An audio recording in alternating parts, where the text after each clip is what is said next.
Hey everybody, welcome to another edition of Comic Online. Really excited about tonight's episode. I've got a longtime friend coming on here, Tony Fleecs. You may have heard of him, uh, writer of Stray Dogs. Before we bring Tony on, though, of course, I'm going to hit a bunch of points so that we can get right into it with Tony. First, wanted to thank everyone that's following us. Make sure that you're taking a look and seeing what we have coming up. To date, we've been fortunate enough to, since the inception of the show, bringing on names such as James Tinian, Doug Mankey, Pat Gleason, Jay Lee, Bill Sienkiewicz, Joe Hill, Sean Gordon Murphy, Al Ewing, Ram V, David Barron, Art Germ, John Romita Jr., Alan Qua, and many others. So it's very much a treat for tonight's episode to have Tony join those ranks. This episode of Comic Online is brought to you by our sponsors, Spectral Comics. And you're going to want to pay attention to Spectral Comics tonight, 100%. There's a little hint. If you're interested in being a sponsor of the show, make sure you message us. You can find us at Comic Online on Facebook or at Instagram. You can find us at The Comic Online. Make sure you have the in front of there. I also want to give a special shout out to a Facebook group that is very near and dear to me and to a lot of people. That is the Stray Dogs Good Boy Facebook group. Both Tony and Trish are members of that group. It's one of the safe places on the internet on Facebook, and really good place to get a lot of information, find out a lot about all the drops that are coming for all these exclusive covers and for past and present. So wanted to give them a shout out. One of the big offerings we have tonight is 25 prints from Tony. For those that don't know, when they do a print, they only make 100. They're hard numbered out of 100. They're split between Trish. They're split between Tony evenly. And Tony has been gracious enough. I don't know how he found the time. And trust me on that one. He's been working like a dog. No pun intended. To do 25 of these that are remarked. And they're numbered out of the 100. Out of it. So he has his 50. Those are going to be $70 shipped. They're going to be rolled. They're gorgeous. I've seen them. Trust me, I wish I could get one. They're awesome. We will let you know when you can claim those. All right? We will let you know. So I will just simply say the prints are now available to claim. You must be on Facebook at that time. If you're viewing somewhere else, please switch over to Facebook because that's the only way that we're going to be able to keep track of those claims. We will keep track of those names, and we will let you know who's actually won in case we have any issues with more than 25 claims, which I think we will. Trust me, this thing's beautiful. You should frame it. So without further ado, I'm just going to do this, and this is the only time I'm going to praise him because I don't like doing that too much. But to me, he's been a longtime friend. To me, he's the writer of the year with the book of the year, and that's Stray Dogs. And so I'd like to welcome on Tony Fleecs. Oh, hello, John. I was, let me scoot over. There we go. How was that for an intro? Should we just cut? It's pretty, yeah. I feel like we're not going to do better than that. I'm just here drawing. I was doing these Stray Dogs remarks while I was listening to your very beautiful and touching introduction. Am I out of focus? I feel like I'm out of focus back here. Maybe I'll get a little closer. Maybe I'll just be out of focus. You look great. You look great. Okay. Don't worry. Maybe I'm out of focus. I'm sitting here bobbing back and forth. You're clear as a bell. Right. Crystal clear, my friend. So as we go through this, Tony, we're going to break things down into different segments so it's easier for the viewers to listen and know. And so we aren't deep diving into different things because you've got a lot going on. People think it's just Stray Dogs, and that is clearly a huge part of what you have going on. But we've got more than that also. And so we're just going to kind of focus on that. And I might have a couple little sponsorships that I go in between as we go through the segments. But first off, I just wanted to, first off, congratulations on Stray Dogs and the success. I've known you for, I mean, we like the book a lot, Trish and I, and like the people that I showed it to liked it. But no, I mean, the success was, we thought it was going to be a huge failure just because the whole comics industry had sort of shut down just before, like a couple of months before we started coming out and was just getting it back together. Like, well, we were working on the tail end of Stray Dogs, and right before we started soliciting was when the shutdown was with Diamond. And so I think shops were doing okay by the time we finally were, but I was mailing out, like mailers to shops with posters and preview editions and stuff. And some of those would get bounced back just because the shops, didn't make it, So it was scary. We didn't expect for the book to be like, we expected that we would get all 5 issues out, but we didn't expect much more beyond that. So everything that happened after, when the book started going crazy was all a complete and very welcome surprise. Well, and that kind of lends itself to what I've always appreciated about you in each of your endeavors that you do is you reach out to those comic stores. You're sending flyers, you're sending preview editions. You are literally doing the work on the ground to make sure that people see what they need to see. And I think that's very admirable of you because a lot of people just want people to find them. They want people to find the books. But when you actually invest in your own product, you send it out, you say, hey, look at me, take a chance. You've got to look at it. It's right in front of you. You got to open your mail. Yeah. I think that's part of what people get into and why they are so interested in things. And I think you've done a good job. A perfect example, as I want to tell people, is when the Stray Dogs preview came out, Tony also had Time Shopper involved with that and had a preview for that. So that was forward thinking at the time also. I wanted to just say, I have to say this. I've seen pictures of Trish in Baltimore. You see that line? Wow. I was getting reports her line was longer than Joe Quesada's line, longer than Brian K. Vaughan's line. Like she was killing it out there. No, those are true. Those are true stories. I've talked to at least 4 to 5 different people that went to Baltimore that told me it was insanity. And I think that just shows the success of the book and the love of the book. And, I know you've made appearances. They've been crazy, all of this stuff. Baltimore, way to show up. Love that. I love it all the way around. Maybe we'll see Tony Fleecs at Baltimore next year. I would love to go to Baltimore next year. We used to go there for BronyCon. That's actually that convention hall she was in is where I pitched the idea of the book to her for the first time. That's crazy. So, and both of you worked on My Little Pony for a number of years. And I think you at one point had told me with My Little Pony that you had drawn or you had I don't know if it was a record, but you had drawn a ton of pages, a ton of stories, a ton of covers. Do you know how many covers that you've done for My Little Pony off the top of your head? It's well over 100. I don't know if it's 150. For a while I had the most covers. I don't know if I still do, but for a while in the early days there, when I crossed 100, I was the first one to cross 100. That's crazy. And My Little Pony fans, as we know, they're as rabid as Stray Dogs fans. We know they're great, and I know they love your stuff. And I think that's transferred over into them saying, hey, we love Tony. We know what he means to us. Let's check out this book. And so that's really cool. There were a few, not as many as like you might expect, but the pony fans are very specifically in love with that one property. So with anyone that we got that was a pony fan that came over, we felt like that was a big victory because it was like that means that they really did, they were really into us.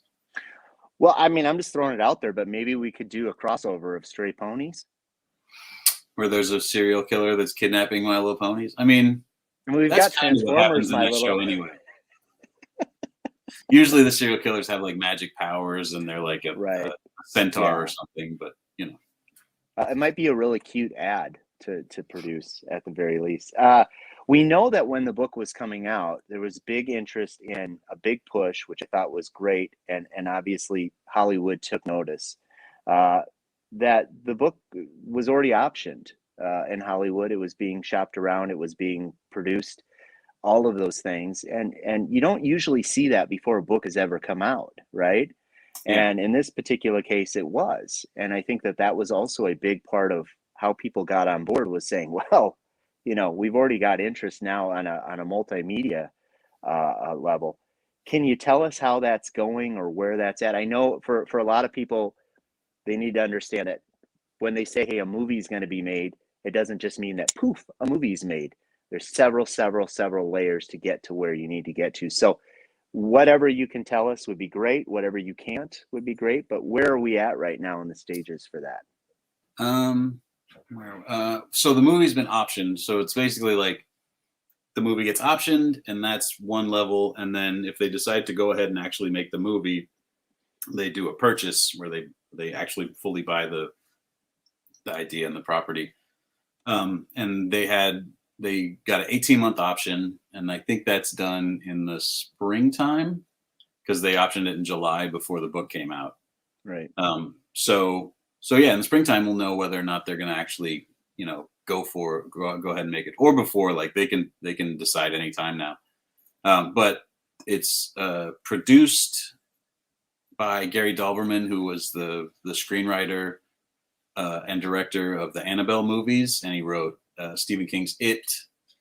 And he's a buddy of mine. That's how it got to him, because he knew, like, he was one of the people that knew about the idea before it was even a comic, when it was just sort of like, here's an idea I'm having. Right. So he's always been into it. And then it's going to be written, or the script that they commissioned along with the option was by this guy, Mark Perez, who wrote the movie Game Night. And he wrote a couple other things. He's a really funny writer, which I think is great for like the personality that these dogs have.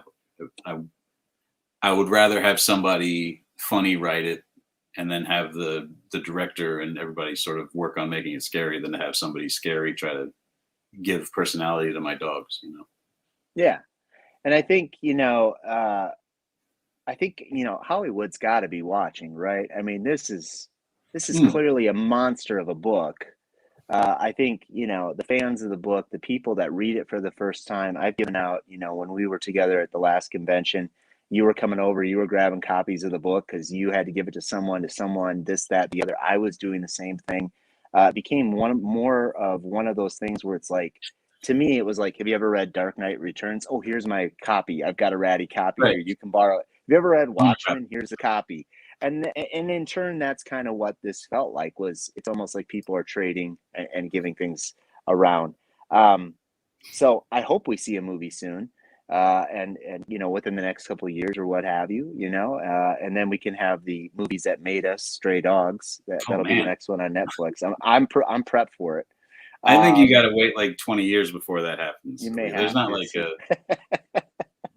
maybe like a DVD special feature, a Blu-ray special feature first. Then the legend will grow larger. So I'm going to ask you some fun stuff. When you and I talk, we always end up talking about horror movies because we have a love and affinity for horror movies. So if you had to pick your 3 favorite horror movies, before you answer this, your 3 favorite horror movies and one horror movie that just doesn't get enough love in your eyes, could you do it? Yes. Easy. What are your 3? Exorcist, Halloween, Suspiria. Those okay. 3. They're the ones that I go back to the most. They're the one I feel like each of them is different, and each of them sort of is like responsible for a different strain of the kind of horror movies that I like. And Suspiria especially is like the kind of thing like that I aspire to make things like. Although Exorcist too, there's a great William Friedkin documentary on Shudder where he just talks about the making of The Exorcist, and it's like all about creativity and making things, and like he did like transcendental meditation, and like talked about his process and like how he does creativity. It was really fascinating. So I don't know that I want to make Exorcist like things, but after watching that, like just the creativity behind it and the crazy set that they had when they made that thing is very inspiring to me. And then one that people I think should pay more attention to is Paranormal Activity Part 4, the marked ones. It's the Mexican Paranormal Activity. So like they made 3 Paranormal Activities, and then they got like data that like these movies are huge with Mexicans, and so then they were just like, well, let's make a Mexican one. So the 4th Paranormal Activity, it's still part of like the same story, like the paranormal shit is still connected to the other stuff, right.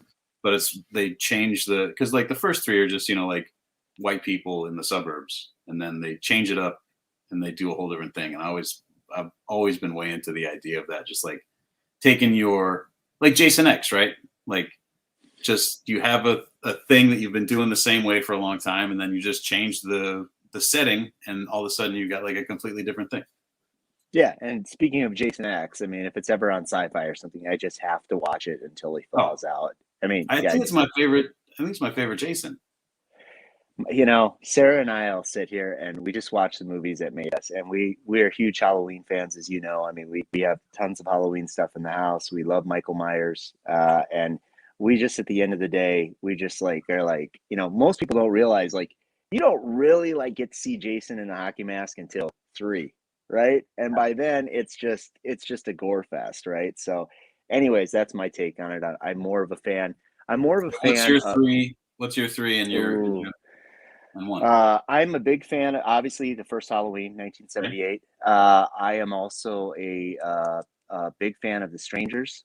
I think that Okay. that would be one of my movies that I don't think people paid enough attention to. Not the sequel, but the first one. I thought it was really good. I thought the camera work was really good. Everything.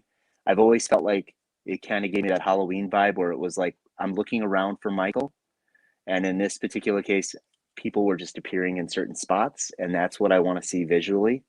Um, I'm trying to think of any other ones. I really loved Midsummer, but I'm more into the psychological horror, I think, at this point. Like I want something that's not just like blood and guts and gore everywhere, right? Like, you Yeah. know, I can watch zombie, I can watch all of that stuff, but I'm more into the what's going on behind the scenes. So believe it or not, Suspiria, is that what you said it was? Mhm. I think I only watched like the first 5 minutes of it. Really? Yeah, truthfully. So now I'm like, I will absolutely watch this movie. I'm really excited to actually sit down, and then the Paranormal Activities, because we'll chat about more movies later. But you know, I find Was it interesting to see.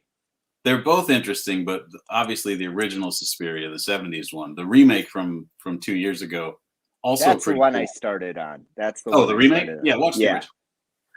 go to the original. Yeah, Always go to the original. yeah, So we'll do always that. go. So that was it. Now that I asked you about movies, I have to ask you. I'm going to ask you to pick your favorite child here. You don't have to. Okay. But some of the homage covers that you've done, this is something that was a big starter for you right away from the beginning. When we talked about Stray Dogs, you entering into this, having this idea of 1A, 1B covers, homaging stuff. I remember at length we would talk about movies, and you're like, can't do it. We can't do it. No knives, no chainsaws, right? That was Yeah, the whole focus. I know on a lot of the ideas that we had discussed, you've had to revise that and figure out different concepts to make it figure out work, how to make which you've it work. done beautifully, right? But if you had to pick an homage cover or one or two that you've done or you and Trish have done together, is there one that really stands out to you as being one that you really love and adore? Well, me and Trish do all of them together. Right, Um, so we like on those on the interiors, Trish pencils and inks everything, and correct. then Brett Simpson colors it. But on the covers, Trish will pencil them, and then I'll ink and color them. Uh, and so we've done all of them together. I think the Midsummer one is still my favorite. Through the in each one of the printings, because the Midsummer was from the almost last printings. So Correct. there was the final printings, and then the Midsummer was like the third or fourth printings, and then in the eight printings, there was always one that was just for me, where it was like it was on issue 4 in the first batch, where it was like by the time issue 4 comes out, people are either going to buy it or they're not. So I can just do one that I'll like, and it doesn't matter if people get it or not Right. because I'm into it. So on that one, it was Demons, and that's one of my favorites, just because like I feel like it came out really well, and it looks just like the poster, and the font looks cool, and I love the movie Demons. And then Midsummer was in the reprints, was the one where it was just like I don't know if comic book people are going to care about Midsummer, but I think it's great, and so we're going to do one. And also just like doing like that cover, but with an adorable puppy, it was funny to me. I think it's one of the best covers, honestly. I do. And Yeah, I mean, I because when agree. you look at it, you can't help but notice. I mean, and I think, you know, part of this you may not realize, but I think a lot of people are like, I've never watched that movie before. And so I know Oh, you and yeah, I've I talked both, to people that yeah, have seen the cover and then gone like, all right, well, I'll check out that movie, which is right. cool. And that's another one where you're just watching this movie, waiting, and then all of a sudden, what? You know, you're just Yeah. kind of like cliff diving, best way I can put it. And then And so Audition on the last Prince was the one that I did just for me, and that's a similar one where people are like, "What is that movie?" And then I've talked to one or two people that were like, "Oh, I watched that movie because I saw that cover." And then I guess there's also a My Chemical Romance video that was based on the movie Audition. So some people knew it because of the music video. Gotcha. I would have loved to have seen Night of the Comet, but that's just me. I'm such a geek for Night of the Comet, so sometime down the road, I don't know how we'll ever do that, but we'll figure a There, way to do that. there are so many Dog Days covers that There I could be. There could when be. you said that, I was like, is there a Night of the Comet? And I'm not sure there isn't. So maybe there is one. We'll see what happens. Speaking of that, I want to jump in here real quick for everyone. You know, obviously we want to talk about, you know, Sophie and Ruster and Rusty and poor Victor, and all of those things. But before we do that, I want to let people know, if you want to visit comicconline.com, we do have 1A and 1B covers still available at the shop. So if you're still looking for those, you can also go to jjscomicart.com. That's me. We've got the 7 cover homage that Tony and Trish did for us, and Rainbow Collectibles, his local LCS back in the day. And we've also got the Crime Suspense Stories 22 trade paperback cover, which I'm so honored to have and so excited, and got to throw that at Tony, and he rolled with it. And that's what I love working about. There you go, JJ's comic. There you go. So that was a quick one that I wanted to get in there. But now that we've talked about that, let's jump into the Kickstarter, because Time Shopper, and let me hold this up real quick. Yeah, because you got one. Well, I'm going to hold up. There's the 7 cover. Look at this. Shameless plugs. Chilling. Shameless plugs. But we'll get the preview edition of Time Shopper. Yeah. And we'll get a photo of that up there. My feeling on this, and I'm just going to give you a couple of my tidbits. There it is, right there. We've got it up there. Folks, if you don't want, when we're going to have it scrolling here in a minute, we're going to have the obviously you can go to Kickstarter, you can type in Time Shopper, you will find it. It's easy. I'm telling you right now, I backed some of the heaviest editions I could on this. Some of them I missed out on. It's crazy how much people are excited about this. I will tell you, just the description of the pledges in and of themselves, I hope are printed in the book, because there's so much fun in there that you have to read it. So I'm telling you right now, folks, I swear to you, as your friend, if you're paying attention to this video, if you're watching this, please read the descriptions. There's awesome stuff in there. And I've known Tony a long time. He's got a great sense of humor. He's got a very dry, sarcastic sense of humor too, which I love, and we both get along with that. And there's some stuff in there that's epic. There's a Superman action where Carl shows up. There's a Mickey Mantle rookie. We've got a Boys to Men, which that was like a last minute add-on, which I thought was just epic. And I can tell you personally that I know Carl is going back in time to procure some of the coolest things in the world. Yeah. And we've discussed this. So this Kickstarter is so cool on so many levels. Tell us what Time Shopper basically is about. Yeah, so it's a European format graphic novel, like a one shot, and it's about a guy named Carl who gets a job traveling in time, and his job is supposed to be that he goes and he like fixes history's greatest disasters. So like he goes and he's supposed to like warn the Titanic about the iceberg, or warn the Hindenburg, or warn JFK, or kill baby Hitler, like do any of these things, save Franz Ferdinand, like any of these things where if it didn't happen, we wouldn't have had like, big disasters or wars or, yeah. So that there he's going back to try and buy a Ming vase from the Ming Dynasty. He's even in South Dakota here, by the way. Oh, sure. Yeah. Deadwood. Deadwood, yeah. So yeah, he goes back in time, and before he can do any of the stuff he's supposed to do, he gets distracted by how cheap everything was back in the day, and he just goes shopping instead. So he's basically just doing like what you or I would do, like if we found ourselves back in 1963, we're not going to quickly run to Dealey Plaza and Warren Kennedy. We're going to just be like, let me get as many X-Men #1s. 100%. I'm not trying to alter history here. I'm just trying to, and it's interesting you say that, because I always sit there and I'll have moments where I dream and I'm like, if I could go back in time. And I think that's the hook here, because we've all the people that are watching right now, every comic person, every person, man, if I could go back to 1963, oh, I'd buy that. I'd buy cards. What if I only had an hour? How many places would I go to? And so to me, I get a little bit of a fun Back to the Future vibe off of it. Yeah. And one of the things I think that, if I'm correct in this, is Bob Gale gave you guys a ringing endorsement on this. And for Yeah. those that don't know, Bob Gale basically wrote Back to the Future. He was part of the writing crew for Back to the Future. And so am I correct on that, that Bob Gale, gave you guys an endorsement?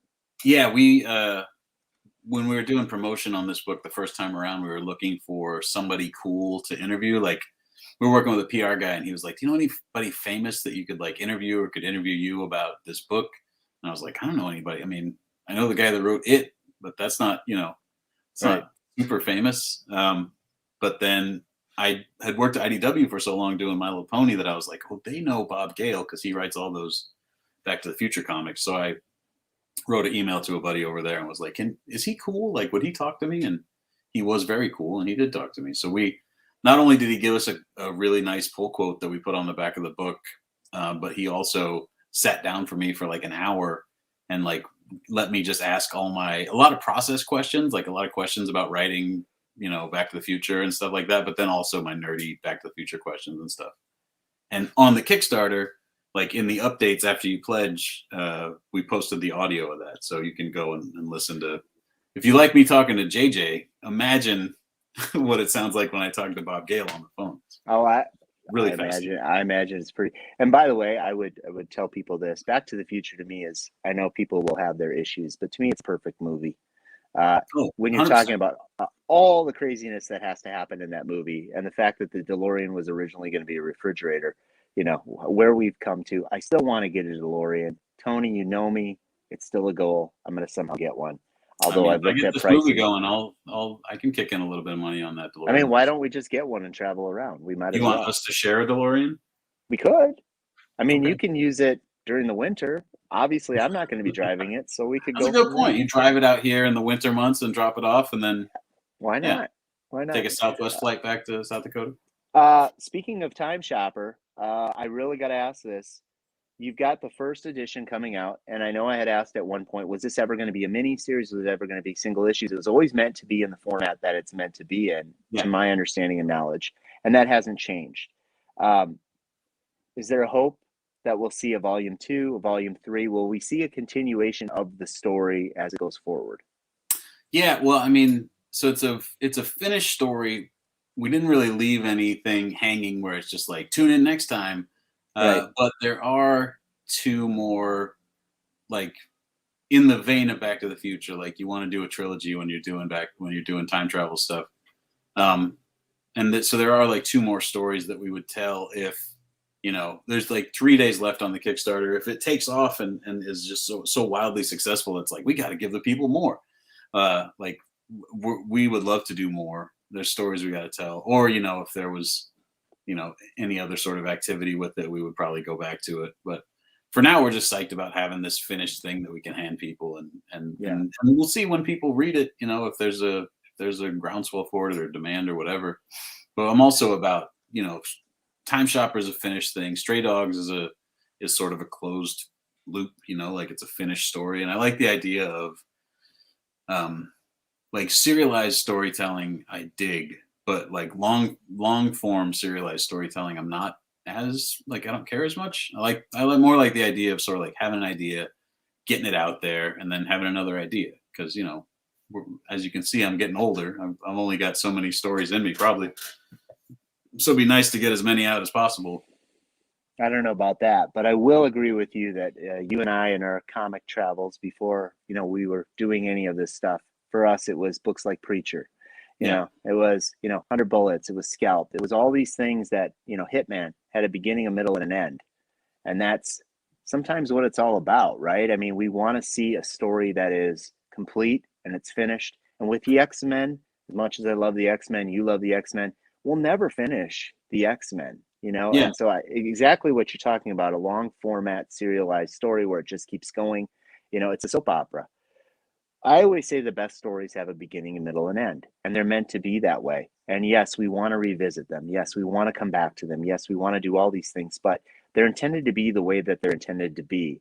And we sometimes don't want to mess with perfection, or in my opinion, perfection to where it is. So, I mean, I don't even have the brain power to keep up with like even like one of those books that you're talking about, Scalped or Preacher, or like where they go on for like 60 plus issues. Like it's just so many threads to have planned out. And I guess probably those guys knew that they were what happened at the beginning and what happened at the end, and they had an idea of what happened in the middle, and they just sort of like started and then figured it out as they went along. But like it seems so daunting to me, the idea of just like taking a leap of faith like Indiana Jones. Like you just step out, you put as much as you have out there, and then you're just like, and then we'll figure it out from there. Like that seems so crazy. But I mean, I guess I probably could do it. Who knows?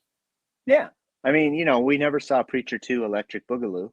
So, no. I mean, at this point, and by the way, because we've got, we're sitting here time, I'm going to officially state right now, if you would like to claim a Tony Fleecs print, you can go ahead and start that now. Just put a claim down there. We've got it there. They'll bring up the picture of these. I'm going to tell people about this so Tony doesn't have to, he always knows me. I'm always hustling, doing my thing. Once again, the prints, there's 100 of each cover made. They're split between Trish and Tony, 50-50, as they are with everything. Tony was kind enough to do 25 of these remarked. They are $70 each, and that is shipped. They're rolled. They'll be rolled nicely. Don't panic. I know Tony's busy. Trust me, when I talk to him on the phone, I ask him, what is he doing? He immediately says, I'm drawing a cover. This doesn't matter what time of day it is, what time of night it is, doesn't matter. So each of those comes with a Sophie remark on it, which is beautiful. He did a few for me earlier, and we've got some people claiming those right now. I also wanted to say this real quick. I was going to do this towards the end, but I'll say it now. I don't think you have a lot of convention appearances coming up. Am I correct on that? Yeah, I got 2 for the rest of the year, and I'm just only going to be in California. I'm not traveling. I mean, one's in Bakersfield, but that's just like a couple hours. But yeah, I'm not doing any more convention traveling for the rest of the year. But I'll be at the LA Comic-Con and the Bakersfield Comic-Con in October in November and December. Shit, when is that Bakersfield show? I don't know, we'll figure it out. Now, John, you're frozen. Is that me? Am I frozen?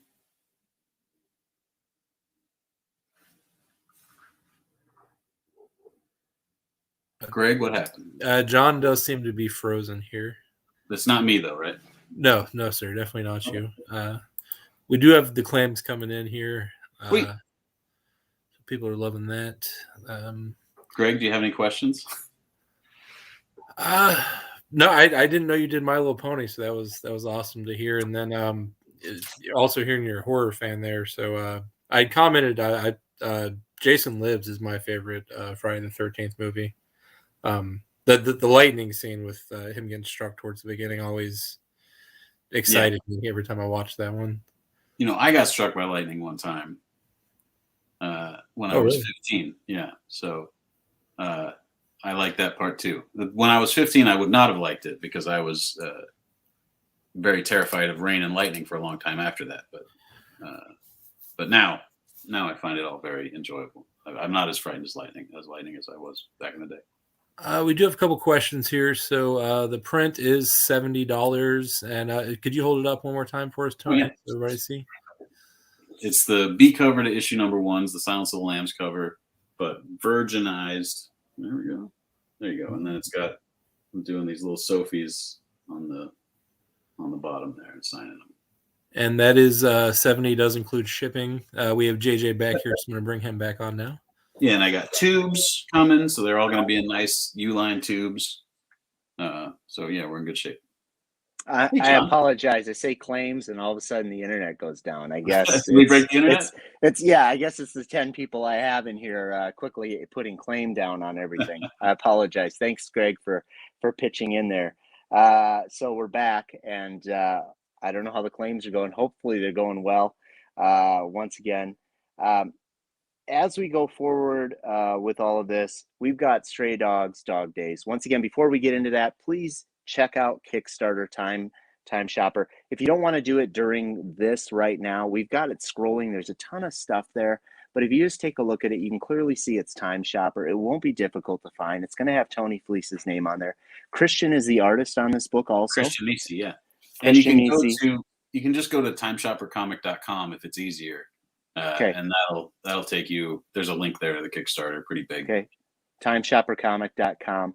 Yep. Take a look. Like I said, folks, if you want to pledge, this is how ideas get built. This is how things progress. If you like what Tony's doing right now, if you like Stray Dogs, please give it a look. I'm telling you right now, I'm putting my money where my mouth is. They've done so many different versions of the book. I had to get the best quality that I possibly could. And I was able to get that. Tony had told me we were going to the airport, and he's like, "Oh yeah, that's up now. I think there's like 8 left." And I'm like, before I even got back out to my car, I was like, I literally, Tony, this is the truth. You're boarding the plane. I'm sitting there quickly getting one done, and I'm sure you probably dinged on your phone as you were entering in there. But yeah, make sure I you was take going it. through security. Yeah, Of course. I made sure that it was going that way. So as we segue into the prints are available, as we said, there's 25 of those available, $70 ship. Tony will take care of that. We'll make sure that we get the claims, and we're taking care of that. We're going to talk about Stray Dogs. We're going to talk about Dog Days, and a lot of people wondering, what is this all about? Is this a continuation of the story? Is this, there's a lot of stuff out there that people are trying to figure out. So the best way to ask is, tell us what Dog Days is about. So when Trish and I originally pitched, just said your name. Speak of her. When we originally pitched Stray Dogs to Image, like I said, like we didn't have any expectation that it was going to be like a success or anything. So we basically said, these are the 5 issues that we want to do, and this is what the beginning and the middle and the end is. And it's a story that moves really fast, because at a certain point it becomes like an action story, or like like each issue sort of had a different vibe, where the first one's like a suspense, like a mystery, like we don't know what's going on. And then the second one was sort of like a haunted house thing almost, where it's like people, going into rooms they're not supposed to be going into. And then 4 is like this horror movie where it's just like everything horrible is happening. And then and 5 is like the action, climax, so it really starts to move around issue 3. And we liked the way that it was paced, and there was a rhythm to it. And we wanted to sort of feel like a page turner, but we also had all these dogs, and they all, as we worked on it, we had these personalities that they developed, and we were just like, wouldn't it be cool to do short stories about all these dogs? Like in the plot of Stray Dogs, we do these flashbacks where like a dog will discover that their master was killed as well, and we'll sort of show a flashback about that happening. But we didn't do a flashback for every dog, and we wanted to sort of show where all the other dogs came from, what they're about their life or their personality, or just like be able to focus on them. So when we pitched it, we said, these are the 5 issues, and if it does well, we want to do like an annual or a special where we do one story about each of the dogs, anthology style, and we can sort of just do short stories, which are really fun to do. Like anybody that's done indie comics has done anthologies, and has sort of had to figure out how they do 5-page stories or 3-page stories or 10-page stories or whatever. And so we had a lot of fun doing all these like different length stories, and getting to do different vibes as well. Like the story of Stray Dogs is all like one continuous story. So even though different issues sort of have different feelings and vibes, like none of the issues were like funny or happy, And so just being able to do like a happy story or a cute story or a funny story, but then also put like the Stray Dogs twist on them, where like, this is what was happening, and then now we do this, now we flip it a little bit. So we need more Victor. Oh, there's a lot of Victor in this, and the Victor, so we said we wanted to do a special if the book was successful, and then the book was successful. So we were like, all right, well, let's do this. And it was going to be like this giant 1-issue thing. And then Image was like, well, listen, as well as the book sells, why don't we do it twice? And so instead of doing it in 1 issue, we broke it up into 2 issues. And the very last story in the whole thing is the Victor story. And it's this big, like, we're super excited about it. Like, we're really proud about the idea of it. And Trish is all the way done drawing the 1st issue, and she's drawing the 2nd issue now. And we haven't gotten to the Victor story yet, but he's shown up in some of the other stories because some of them are while they're already at the master's house, and some of them are from before when the dogs are at the master's house, and then some of them are going to show a little bit of what happened after the whole stray dogs ended. So I think the way that you described it to me when you first told me that you were doing this was, I think it was an appropriate quote, is you said it's, between the raindrops. Mm-hmm. We're trying to kind of give you a little bit more background, a little bit, because I've talked to you about stray dogs and said, I felt this could have been an 8-issue series. This could have been 9. There's so much that you have to kind of get your imagination rolling as to what's happening, because it becomes frenetic after a while. I mean, it's balls to the wall after a while for those that haven't read it. I think the beautiful part about this entire thing is just the collaboration. There we go. People can see the print again. If you want to put the print back up, it's okay. You don't need to see our mugs right now, Greg, if you want to throw that up there.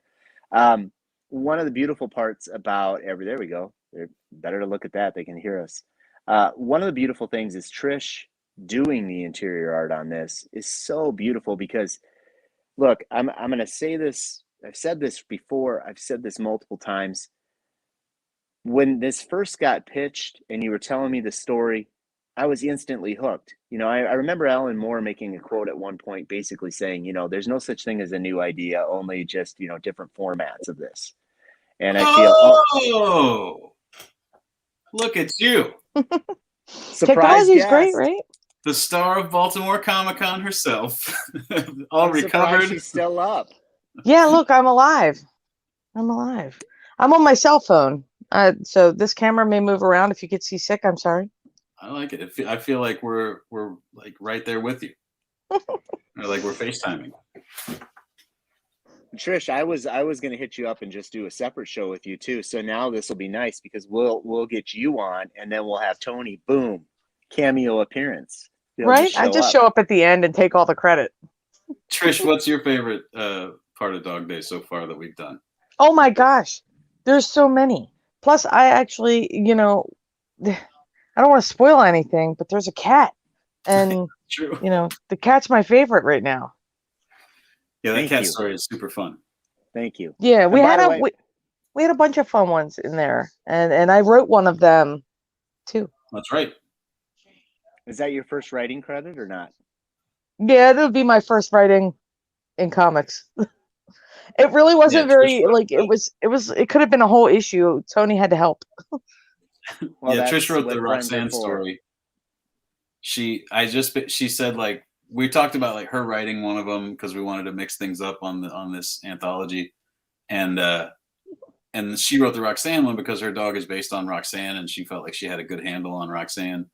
And so I was like, yeah, just write it up, and then I'll help you put it in like comic format and stuff, and we'll figure out what the panels are and stuff. And then I woke up one day and she sent me an email and she was like, all right, I wrote the Roxanne thing. I sent it to you. And it was like this novel. Like it was the longest story I'd ever seen. And I was like, dude, this is a whole issue. What? Dog Days, issue 3. Issue 3, yeah. So we sort of pruned it a little bit and made it fit, made it all work. But yeah. While we have Trish on here, Tony and I were on the phone while you were in Baltimore. And we both had this, like, I could tell there was a huge smile on Tony's face. And he goes, man, we should have flown out to Baltimore. And we were vicariously seeing all these Facebook posts and all these people I knew. And even your line security person, Jesse, is a friend of mine. And I'm seeing this and I'm going, this is insane. And, it was madness. Beautiful madness. Yeah. I mean, were you tired at any point, or was it like adrenaline where you were like, I think wow. Friday and Saturday was like adrenaline, and then Sunday I was just like, whoa, it's hitting me now. Like 3 hours of sleep in between, I think I had 7 hours of sleep in that 72-hour period, and it was just nuts. It was just crazy. I took breaks for food and restroom. That was it. Head down working. Yeah, the whole time. That was clear because I saw a lot of them. Either you were taking a picture with someone or your head was down, and it was clear that you were drawing and you were doing your thing. And, yeah, it was really good. I hadn't been to a show like a Comic-Con post this book, so it was really interesting to see. And I think, just from what people were saying, like mine was one of the longer, more busy lines the whole time. It was. It was. I know you probably didn't get up and see that. I remember a Doug Mankey story where he said, "Yeah, I was at New York Comic Con and I was sketching for people, and it was like $20 a sketch, because Doug would do that type of stuff, which I'd always lose my mind on, and I wasn't with him." And he got up. He thought he finished the last person in the book. He got up and stretched, and he looked and he goes, "Okay, I wrapped up the table." And the person that was handling the security said, "No, sir." He's like, "They're wrapped around the convention center, like all the way along the walls and the back." And so he just sat right back down and just kept working. And I think that it's really neat to see that because, I talked to Tony about this and I say, I just don't think you guys, I think you get it now, especially with Baltimore, how important this book is to people, how much people love it, how much both of your careers are literally jumping off and improving. You already both had great careers with My Little Pony and doing all the other stuff. And Tony's done work prior to that I know and I'm fond of. But now you guys have done this, and now you've got Dog Days. I'm going to ask the $1 million question. I think I know this answer, and we might as well. At this point, are there any plans to do? I don't want to call it the season of the witch, but is there any plans to do? And I would probably use a different word than witch that would go with dogs. But is there is there any plans to do more stray dogs at this exact moment in time right now as we come to Halloween beyond Dog Days? First of all, Dog Days would be the season of the witch, right? Because it's anthology style. I think it's short stories. Correct. Yeah. So you're asking if we would be doing like a Halloween 4. No, we don't have any plans right now. Like we always say, or at least I always say, that we're really happy with having a thing that's sort of, I mean, it's crazy to call your own thing perfect, but it's like it's what it is. It's this nice, beautiful little thing we made, and people like it, and it's like, I feel like the only thing we could do is do more and sort of mess it up. Like we made this thing, and the idea was these dogs are in this situation. How do they get out? And then once they got out of it, like there's no plausible way to get them back in the situation. So it's just sort of like the world that we made was sort of a realistic world where the only difference is dogs can talk to each other. And I guess we don't really know that they're not doing that anyway. But, it would be so wild and crazy to have them fall back into a situation like that or end up in some other horrible situation that I just much prefer the idea that like they're all just, in happy homes or, Yeah, they all get rescued. Like that's the idea. Like at the end, my heart hurts so much for them. So it's like we have to give them some peace. It's a beautiful ending without giving it away for those that want to pick up the trade paperback. If they haven't yet, I seriously encourage you to make sure that you do. And I think I've made the joke before that I'd love to see a Stray Cats, except that would be one page where they're basically just like, who cares? Yeah, they're like, oh no, that's sad. Anyway, oh, somebody died, but I'm getting food. I'm good. Don't touch me. So I think that's good.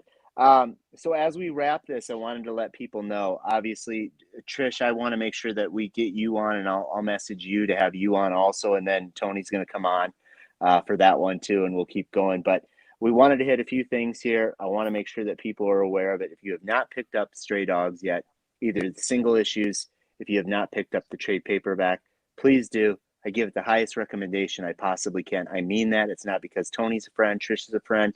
It's because it's brilliant. When I first got pitched the idea, I thought, this is insane. And I thought it was so insane that I said, can I do a cover for it? And luckily, we've been able to do that. I can tell you that both of the people that are on the screen here are very much into giving. They've helped out with a lot of charities that are involving animals. Part of my book and the sale of my books is going to a local organization here, the Bee Squad, that helps animals that are in need of dire medical assistance.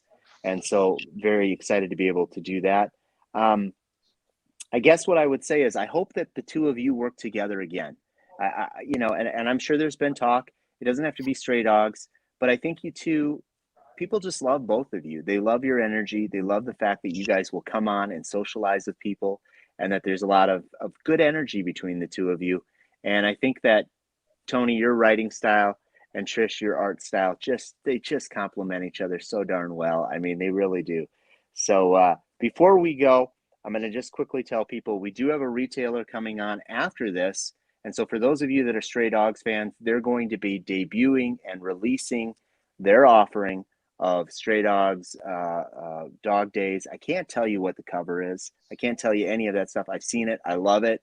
It's in the total classic vein of what we would expect from these. And I just wanted to add, I'm not going to ask how many covers you guys are doing. I know that's top secret right now. I can tell people if they collect. It's not just top secret. It's just always changing. Like, right. Yeah, we think we have a handle on it, and then we see another email, and we're like, oh. Yeah. Yeah. I think it's best to leave it that way. And I know people are going to want to know a firm number. I don't want to do that. I want people to just be excited. It's neat to see retailers are supporting you and they're getting their own spin on these covers, along with you guys doing a lot of them. And so for those that are wondering, you could even collect the Trish and Tony collection on these on Dog Days covers, which is beautiful and wonderful. And so we're going to have Spectral Comics on here in a second. We're going to bring them on. If people are looking for you, this is how I always like to end this. Tony, they can find you where on Instagram? At Tony Fleecs on Instagram and Twitter and on Facebook. Like all of them, just Tony Fleecs. Okay, so you capitalize and trademark that name right away. Well, luckily, nobody else has named that. Actually, there is one other Tony Fleecs. There's a lot of Fleeces in Nebraska, and there's a Tony Fleecs in Nebraska. Of course, but he's much younger. He's in high school. So, and thank you, Tony Fleecs. He's a grown-up one. And Trish, how about you? Yep, I'm at Trish Forstner on Instagram, Twitter, and Facebook. Okay, make sure that you give them all a follow. We would really appreciate it. Trish, I'm going to put you on the spot right now. How would you like to come on Comic-Con Line and give your version of the story, opposite of what Tony has said? Whatever he said, it's just all, It's all lies. Yeah. Well, I'm going to pin you down. We're going to get you back on. We're going to do all of that. Remember, we still have the prints. I don't know if they're gone yet. I have no idea. I can't see on here. They are awesome. I can tell you they aren't going to be easy to get. Make sure you get one. Suitable for framing, 11 by 17. They're bigger than Tony's head, bigger than his torso. They're just huge. They're awesome. So we'll get going on that. They're bigger. Also, for those of you want to give one last shout out to the Stray Dogs Good Boy Facebook group. I see a lot of comments that are coming through here. They've been a wonderful safe haven on Facebook, which sometimes can get a little cloudy. They are a really nice group to be on there. We're also in the future for Comic-Con Line. Make sure that you follow us because we also are going to have something Tony related and related to maybe another book that people are getting very interested in. That's all I can tell you at this time. So thank you both for coming on. We appreciate you more than you'll ever know. And I'll jump off and we will allow Rich to come on, or maybe I'll stay on for Rich. You stay on. What do I go? Switch over to the other channel to watch this part? I don't know. I think you can be backstage and keep watching. Oh, okay. I saw you on Facebook. I found it on Facebook. All right. Sounds good. Trish, I'll talk to you soon. Yep. All right. They probably fell asleep, so we'll still be on here. Hi there. Hi. We have a little technical difficulties on my end. I apologize. I haven't been watching, Rich. How was the interaction? How was the prints? All of that stuff. I mean, that was fantastic. I mean, it was wonderful when Trish showed up. That was excellent little surprise. Yeah. That's a nice print. If there's any of those left, I might get one for myself. I mean, the remark is bigger than people think. It's really nice. And I'm glad Trish came in so that we could pin her down to come on, because now we are going to make sure she comes on and get her background story for Stray Dogs and such. Well, apparently I'm live now too. Hi, guys. Hello. But the prints did really well. I can't remember how many we had total, but I was going through the comments and, kind of screenshotting everything. Where I stopped screenshotting, there were at least 10 sold.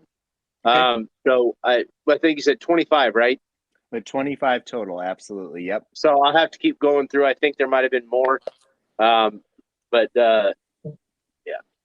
We'll make sure those claims are on there. All right. Before I jump off so I can go eat dinner, Corey, thank you for everything you've done. Greg, 2 members of the team, obviously Rich Capabianco. I just like to say his last name all the time.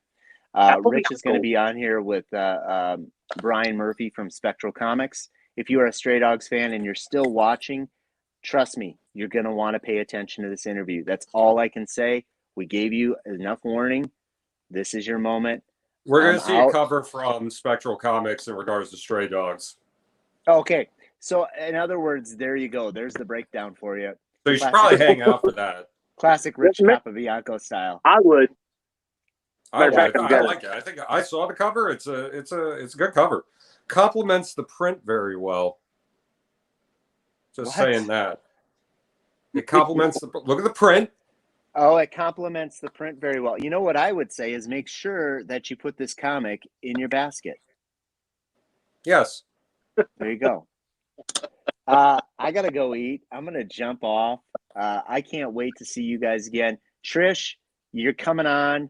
We're excited about that. Tony, as always, such a gentleman, such an awesome person. Please check out Time Shopper on Kickstarter. Please make sure that you pick up a Stray Dogs trade paperback. Doesn't matter if it's mine. Doesn't matter what it is. Go to Barnes & Noble, your comic shop, wherever. Pick it up. Read it. You'll love it. I guarantee it. Book. That's it. So I'm going to jump off. Cut me.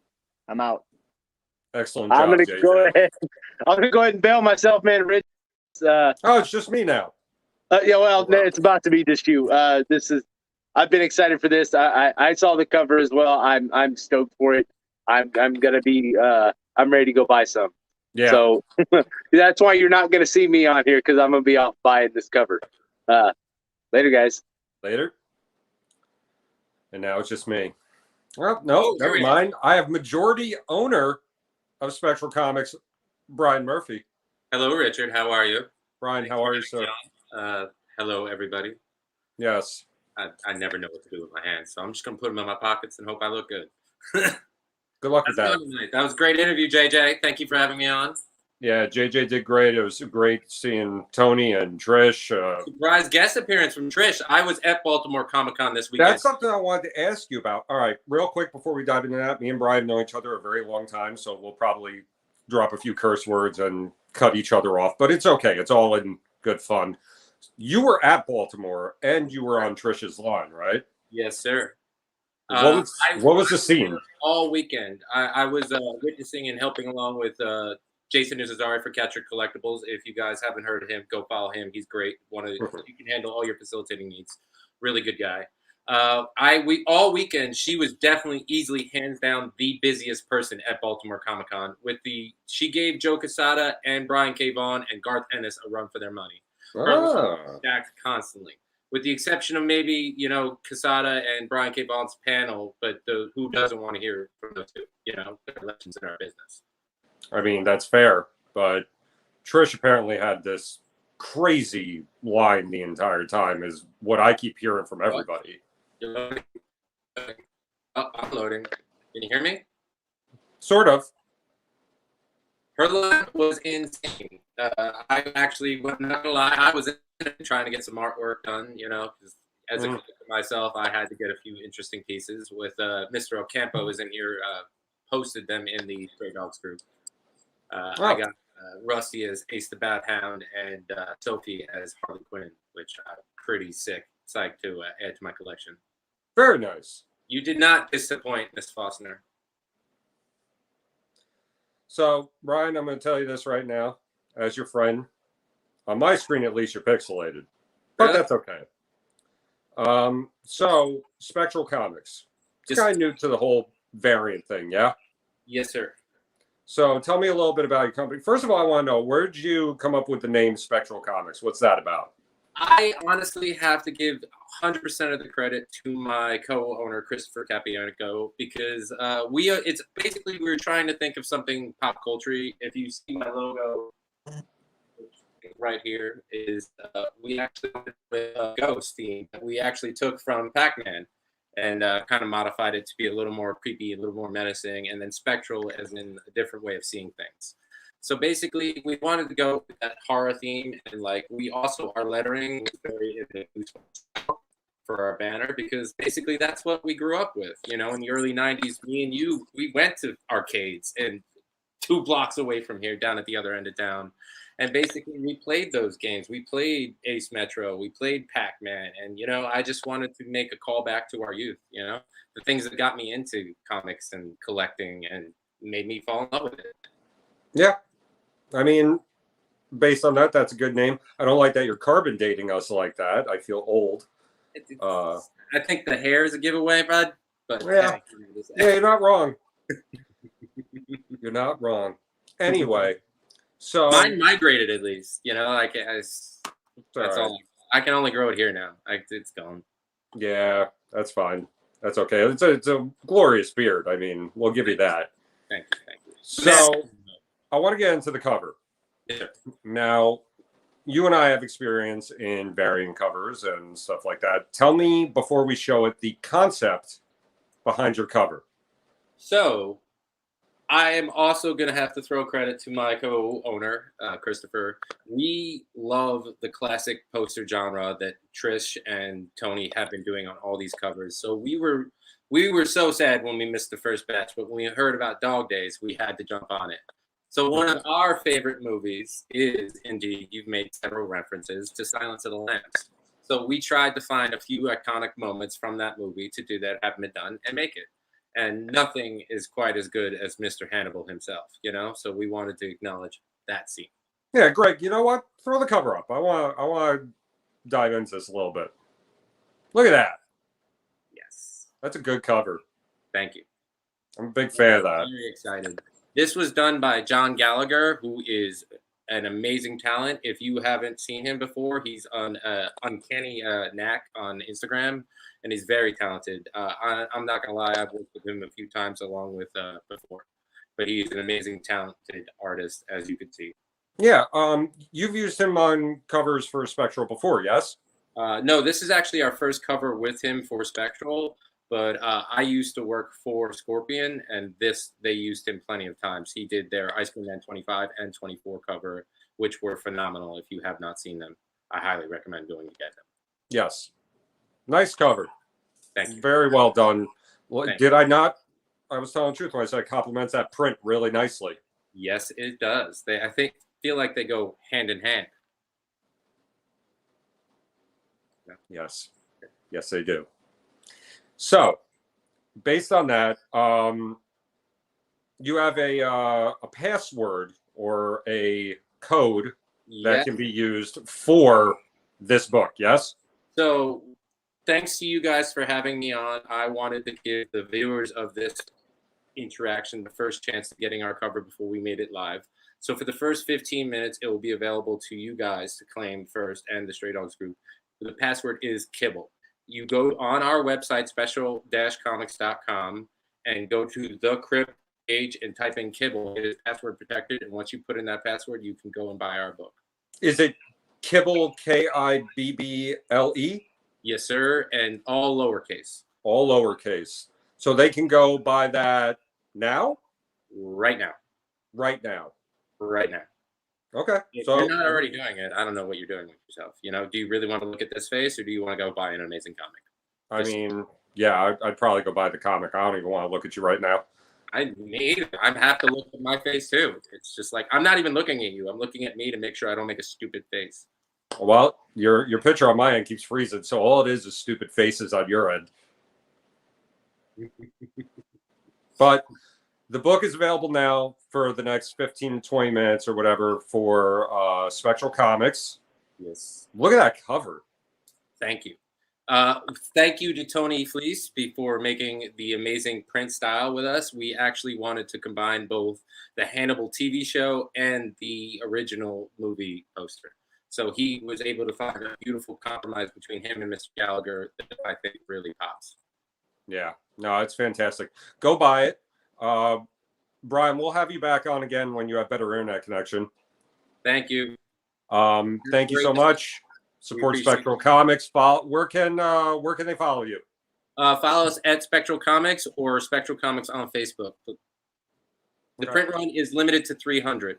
I just saw someone asking the question. Yeah. One of the ads just showed the COA that comes Ooh, along. Trish likes the rendering on your cover as well. Thank you. We here at Capture.